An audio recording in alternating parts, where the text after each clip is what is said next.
Hi guys, Celestia here. In the last part of the story of Fig, Falar had gone to bed because he was bone weary, as Glynis said. And Shadow, excuse me, had told Fig that he'd followed the men that Falar suspected to the tallest man's house and that he didn't like the energy coming from there. So they decided to take the elders and go and do some eavesdropping. So that's where we're going to pick up this part of the story. Alwyn and Ryo say, yes, we'll go. So they leave the Great Hall, Fig, Eldred, Ryo, and Alwyn. And as they're leaving, they see Galan coming towards them. He had obviously finished his duties of escorting the ladies home. So he comes over and he says, what's going on? Said, Shadow followed the three men that my father is suspicious of and followed them to the tallest man's home. He says, okay, so what are you doing? She says, we're going to do some eavesdropping. Did you want to come? Sure. I don't have anything to do. Well, then let's go. So the tallest man's house was built deeper in the forest, even than Elfinor's house. So it was a little bit of a walk, but not much. You know, took them maybe 10 minutes. And they get there, but there are no lanterns lit. There are no lights coming from the house. And they're a little confused. Shadow says, why don't you stay here? I'll go check this out. So he's gone for a few minutes, comes back. He says, they're not there. He says, there's nobody there. He said, the place is a wreck.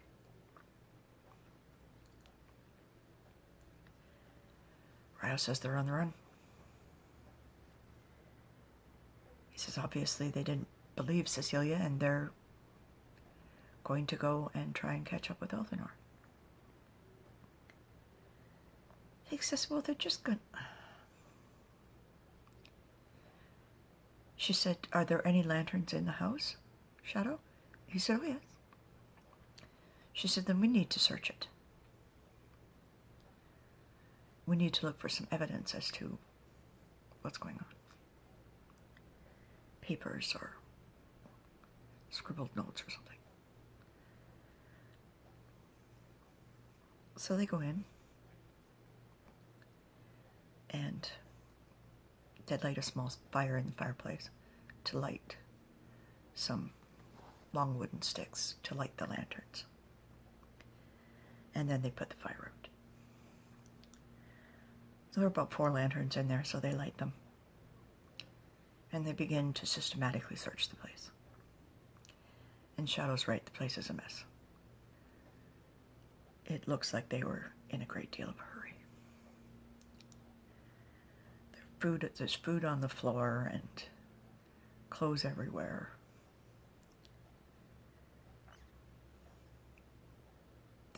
They don't find anything.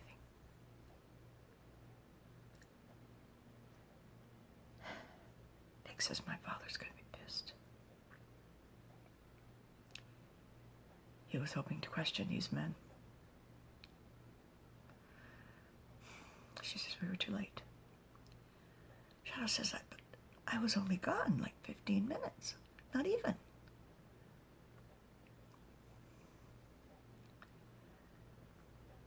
She said, did they see you? He said, no. No, they didn't see me.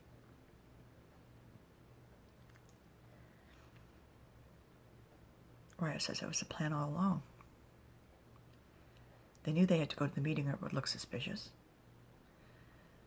But as soon as the meeting was called in adjournment by your mother, they came back here and threw some stuff together and took off. She says, well, they're traveling by foot. They couldn't have gotten far. Alwyn says, you should alert Ebony. Have the animals keep their eye out for them. Oh, she says, good idea. Shadow says, I'll do it.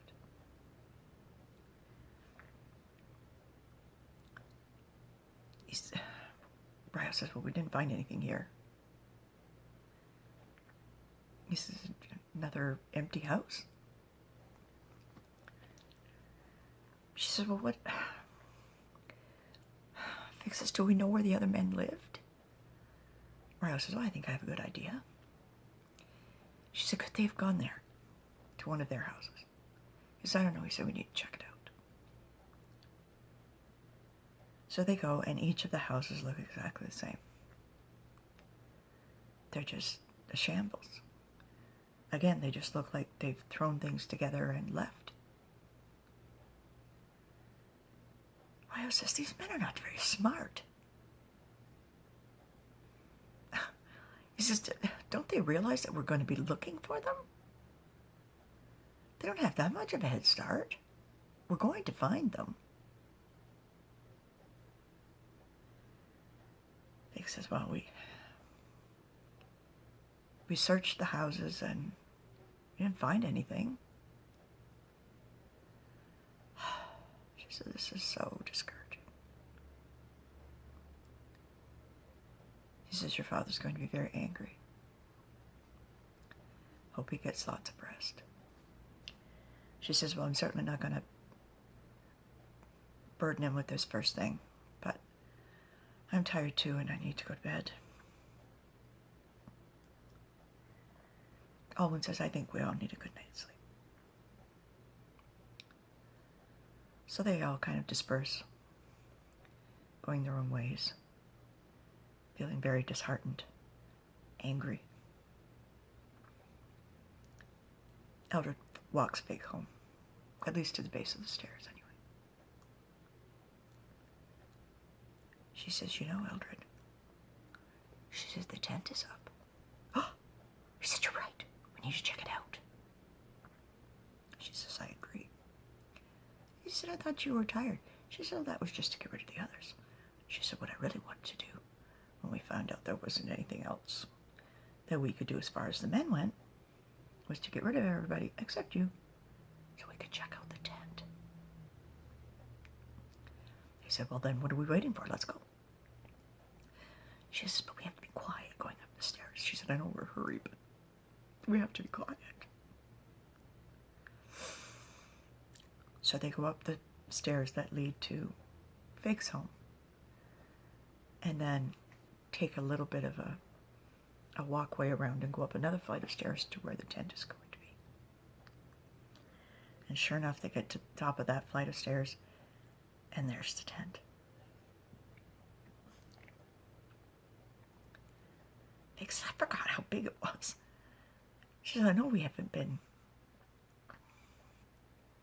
gone from there for very long, but I really had forgotten how big this thing was. Well, she said, let's go in. So they open the outer flap of the tent and open the inner flap of the tent, and they go in, and it looks exactly the same as when they left it in the clearing with Ebony and Shadow.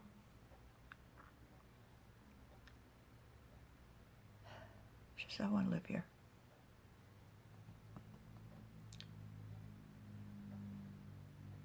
Eldred says, what? She says, I want to live here. She said, I'm old enough to be on my own. I'm betrothed to you and soon will be mated, and I think we should live here. She said, I've never lived on my own, Eldred. I've always lived with my parents. She said, I want to spread my wings a little bit. She says, you think your father's going to go for that? She says, I think so. I think so. She said, my father's always said that I'm very independent. And now that the basic threat is done, I'll be safe. He says, I agree. So they continued to walk through. The rooms are set up that are bedrooms. Very comfortable beds. Again, lots of pillows everywhere. Areas in the main part of the tent that have been divided into conversation areas. Vic says, but she says, I think it needs more furniture. He says, well, you could do with this for now, couldn't you? She says, oh yeah. She said, I'm just saying that. He said, we'll decorate it together if that's what you want. If you want to live here, you have to wait, honey. Wait until Galan and his men have secured it. She said, but couldn't I live there now? He said, I don't know. He said, you'll have to speak to Galan. Very well. He says, oh, don't pout. He said, doesn't suit you. It scrunches up your pretty little face.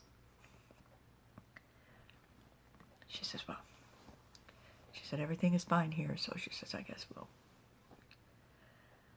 go home. She said, do you just want to sleep on the couch? She said, we have a guest room. She said, you could sleep there if you want. He said, that would be nice. I'm pretty tired. So they go back down the stairs, go to Vic's house. They open up the door and there's Gwyneth sitting there. She says, oh, hello, you two.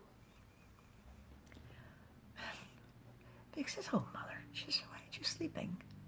She says, I can't sleep. She said, I'm drinking some chamomile tea. She said, my stomach is just in knots. So she said, I'm worried about your father. She said, I'm worried about all the crap. So she looks at Eldred, and Eldred's like, she says, what? Oh, she says, now what? She said, mother, she said, the men have disappeared. She said, what? Vic says, Shadow followed them to the tallest man's house, which was even further in the woods than Elfinor's house. And it was a shambles. It looked like they went in and just grabbed what they needed, and it was the same with the other two men's houses. She says they're on the run. From behind them, they hear a voice say, who's on the run? Eldred's like, oh, shit. They all turn to see Valar standing there. He said, I just had got up to go to the privy, he said, and heard voices.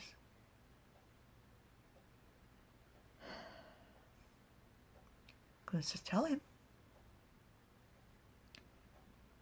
I was like, oh, tell me what? She says, Father, come sit down. So they're all sitting there. Fig tells them everything. Father says, good. Let them run. Fig says, what? So he says, let them run.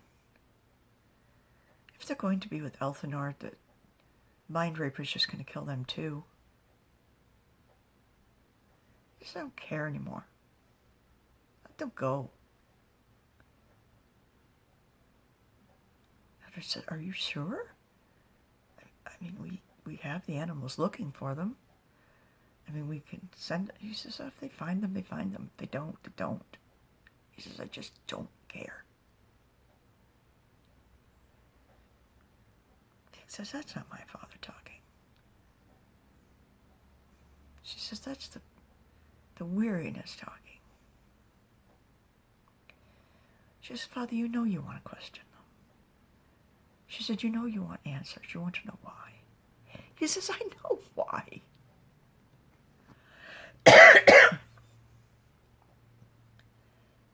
He said, because Elfinor's a psychotic bitch.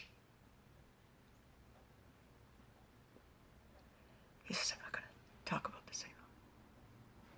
Thank you for telling me. I'm going to bed. So he gets up and kind of half stomps out. They're like,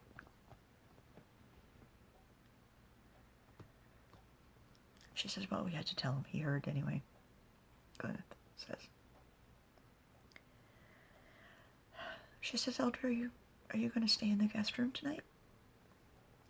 He says, if you don't mind. Gwyneth, he said, I'm been trucking through the forest like Fig, and he said I wanted to make sure she got home safely, and I just don't feel like walking home.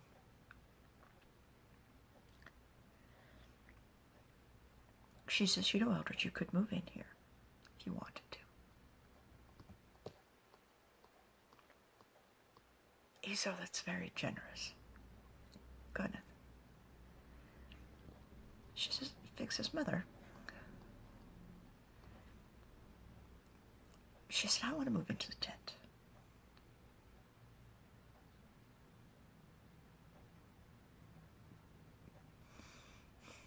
What? She said, oh, you're tired. She said, I'm tired too. She said, but do you think after Galan looks at the tent and makes it more durable, do you think I could move in there? She said, I've never lived on my own, Mother.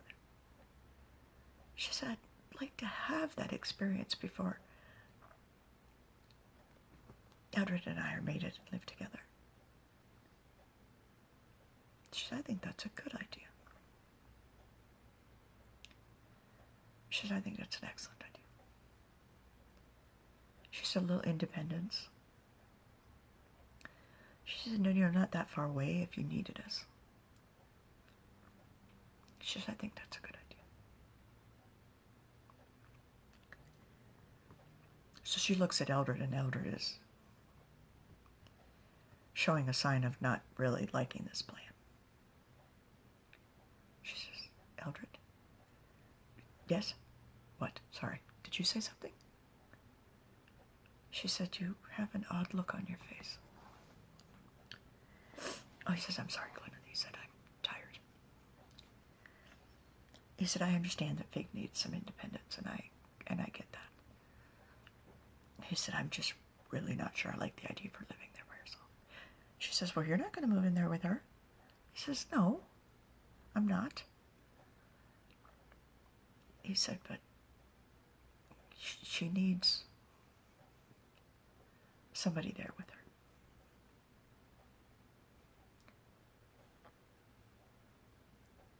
She says, maybe Shadow would stay with her. He says, you know how Shadow feels about the trees. She says, Eldred. Fig says, Eldred. She says, I love you for your concern. She said, but I need this. I need this.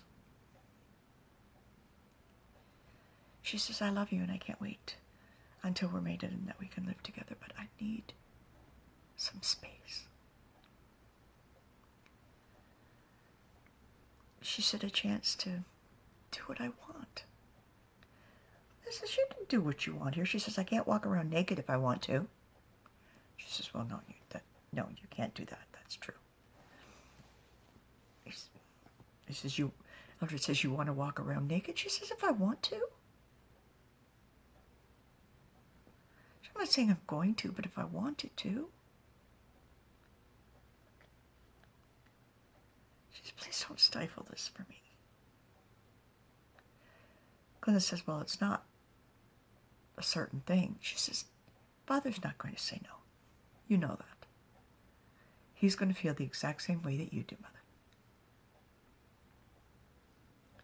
Well, she says, that is true. She says, please, Eldred, please don't ruin this for me. Please. He says, fine, but not until after Galan looks at it, okay? She says, it's in the trees. She said, I don't understand what the big deal is. She says, the trees will protect me. Glinda says, not until Galan has made it more sturdy, more durable, please. very well. She says, very well. Venice says, oh, to hell with it. She said, just go. She says, you're right. She says, I don't even understand why we're even concerned about the tent. She said, it was owned by Bedouins who were in the desert with desert storms and sandstorms. She said, and if it stood up to those, you're right. Fig, just go. She says, in the morning, Mother. She said, I need some sleep. She said, very well. She said, it's yours. She said, I'm not going to stop you. She says, but you will come for meals. Occasionally. She said, of course I will. She said, besides which, I need to use the bathhouse. She says, we'll get you a copper tub. Put it in one of the rooms. She said, I want to use your bathhouse. She said, you want your independence, but you're going to make that pouty face. She says, go to bed, you two. Eldred says, you too, Gwyneth. She says, I'm going to finish my tea. I'll go to bed when I finish my tea. And that's where we're going to leave the story. I don't blame Fig for wanting her independence. She never lived with anybody but her parents. And trust me, I know what it's like to go from living with your parents to living with your husband. I did it. It wasn't fun. If I had it to do that part over again, I would have lived on my own for a while. So good on Fig for wanting to do that. So until we get together the next time, my friends, remember, never let anyone dull your sparkle. And remember that I love you all.